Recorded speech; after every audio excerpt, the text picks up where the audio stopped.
Hello, Pickaholics. Okay, this is my entry into Lemon's giveaway, hashtag Lemonlock. He has asked us to do a couple different things. One of them is sharing our lock collection. I am only going to do a little bit of it because I've shown my collection before, but I have some new things that have come in and I wanted to share these. There will be a part 2 on this in a minute too. So what I have here, we have a Canard dimple, just a pin and pin. This is kind of fun. Haven't gotten to pick this one yet, but it's spooled pins, pin and pin. That one is kind of fun. Let's put everything to the side. I have a multi-lock interactive with standard pins, which I have picked. This was fun to learn and quite crazy to understand how it all works. The normal pins seem to be much easier because then I got another multi-lock interactive. This one has spooled pins, counter-milled pin and pins.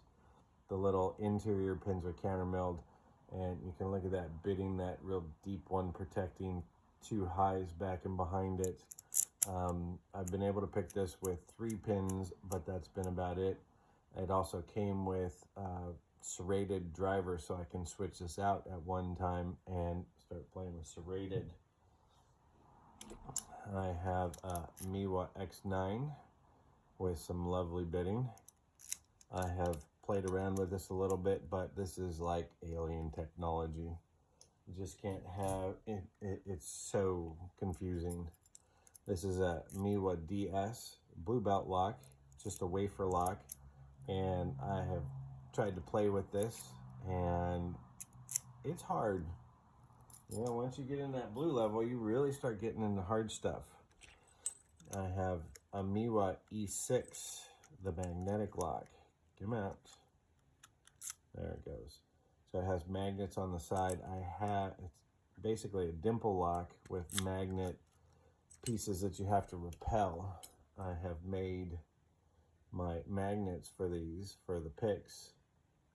Just stuck some little itty bitty, well, they focus, 16th inch magnets in opposing force so they'll stick together to one day pick this E6. This one is going to be fun. I also got a Sesame key and knob hockey puck. So this, it's picked because I don't have the key for it, but you can put in any kick cylinder into this that you want. And this thing weighs like a pound or a little bit more. I did get this. This is kind of cool. This came out of a Yale knob. It has a Sargent key, but this is actually a Yale GA keyway. And this is a 7-pin cylinder. I forgot to grab a 6-pin cylinder, but somebody has keyed it to a Sargent key. And this is meant to go in a knob, and the knob fills all the way up to the edge of the lock. So it's kind of cool how the key goes in, stays above the knob, and it just turns. It's kind of a cool older lock. It's not that old, but it was this real look of just a ball with a hole, and it finished off with the face of the lock. Really cool lock. A Sargent cabinet lock with key. I think this is an FG keyway, but it's just a 360 rotation deadbolt. Really cool, something different. And that one's a lot of fun. I found a lock that I had gotten from my distributor as a locksmith, Clark Security Products, who is no longer around. They were bought by Annixter. But this was their 50th anniversary lock. And let's open it. And it's kind of cool because it's a disc retainer, but the key is kind of like 3/4 of a circle, and the bitting on it, so it's not got too much in it, but one day I'll play around with that one too. I got my very own EVA 3KS cylinder to one day hopefully try and pick and have some fun with this. I got a new logo lock, and this is from Snake, and this is a Paclock 90A Pro 7-pin. Comes with this beautiful little holder, Pro lock on one side, holds the key for you, and it is just a cool lock. I do love the Paclocks, but this presentation, still so new, the keys don't work very well, but this presentation in the holder, so I just have it sitting on my desk so I can always look at it as I'm knocking lock picks down too.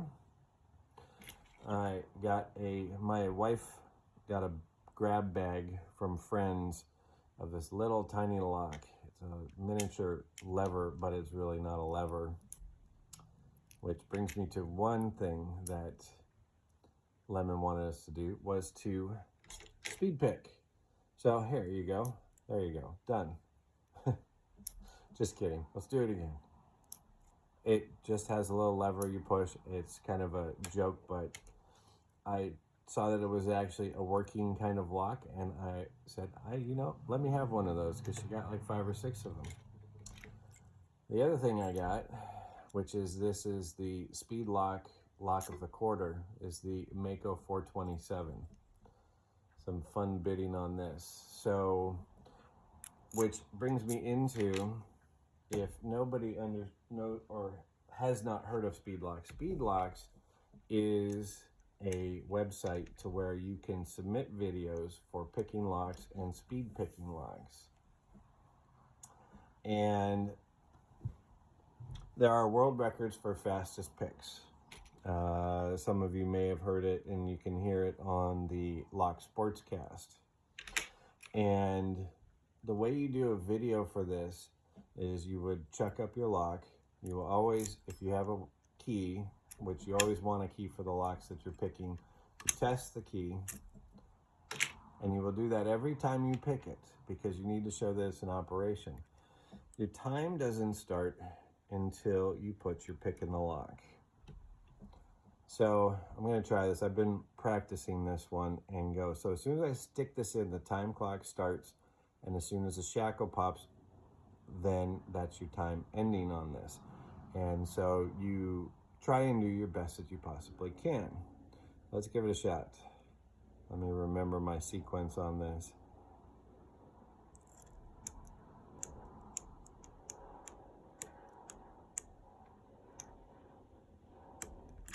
And there we go.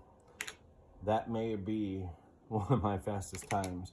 Then, once you have to leave the lock in frame, and you must gut it if it's a guttable lock. If it's a non-guttable lock, you don't have to. So, in this case, we will gut this to show that everything is in here. I haven't actually gutted this lock yet, but that was a pretty fast time for me. So I may actually use that one and see what it was. That was probably 8 to 10 seconds, I would imagine. Somewhere in that time range. Come on, there we go. It doesn't want to come all the way out. Oops. Dropping pieces and parts everywhere.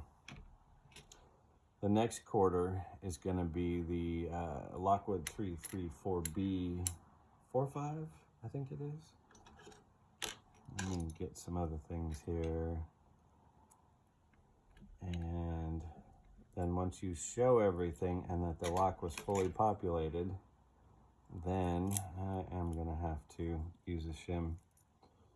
I need to bridge the gap.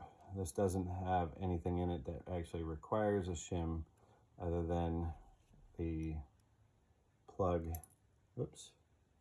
These are dropping pins because I'm doing it backwards from what I'm used to. Gotta get the lemon back in there.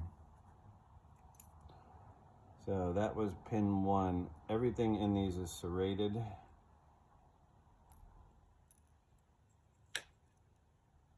Except for the little ones. It's basically a 1100 clone is my understanding. I don't have any spools in mine, I think. Doesn't pick like I do. And then once you're done proving that the lock is completely full, then it's certified. Then, oh no, there are spools in this. I don't hit any of them. Serrated. I'm not going to pull the springs because they are in there. Oh, that one barely clears the shear line. I may lose the springs now. There we go. Come on. Come on. There you go. Let's put the springs in place now. Light little springs. They're serrated. Let's go the other way.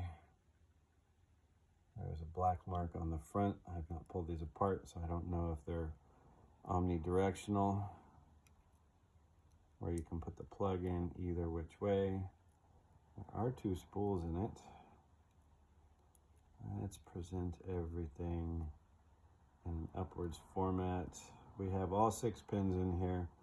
Everything has serrations or spools. And let me give you a close-up of this. So then this is showing that the lock was fully populated when you did your speed pick, and it's a valid pick. But if you go back and your picking on the lock is not fast enough and you want to reset, you have to reset the lock, insert the key, turn it, open it, close it back up, and restart your pick every single time.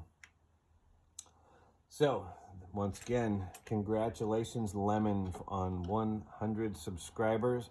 This is my entry for it, and that was actually my speed pick, too, for Speedlocks. So I'm going to use this as a double video. Everybody have a great evening, and we'll see you on the next one.